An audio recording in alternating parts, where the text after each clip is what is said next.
Ito ang gawa naming araw. Round weeding. Yan ang tawag nila dyan dito sa ano. Nililinis yun sa may puno ng saging.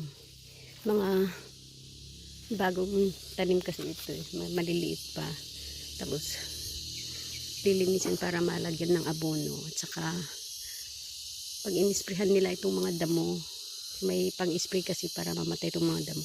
Hindi rin maapektuhan itong saging. Kaya lilinisin para pag sila nag-spray at least safe. Yan. Round wedding.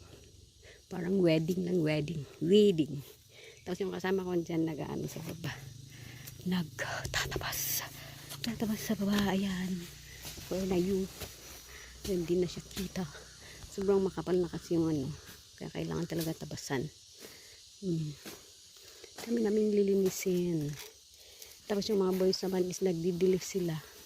Nagtatanggal siya ng mga dahon na ano, yung nanilaw na ba. Yan.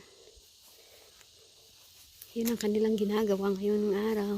Kami naman ito, lilinisin namin itong nandoon. Buti na lang hindi siya maaraw kasi pag maaraw sobrang ay naku nakakapanghina. Ngayon nga walang araw kaso maalinsangan kaya tagaktak pa rin ang aming pawis. Diba? So, yun lang. Kami back to work.